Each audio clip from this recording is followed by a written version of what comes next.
And let's get a little recap of what happened yesterday. All day long, we were talking about there may not be many storms. We're thinking 2 to 3 that really take off, and that was the case. We got 2 that were really noteworthy. This one here, you can follow the storm reports.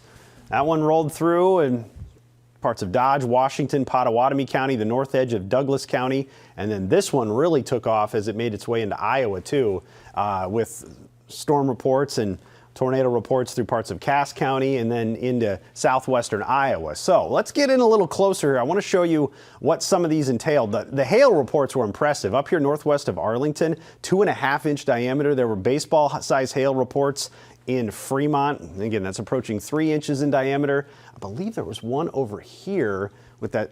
It got to 2. I think there was one that was a little bit bigger, over 3-inch diameter hail in some spots. Plus the tornado here that was right along Dutch Hill Road and north of 72nd, right here. You can kind of see how it curved up here and faded away, but it did cause some damage in some spots. So that was the one tornado of note, and then another one got going here in southwest Iowa from Tabor, Imogene towards Essex.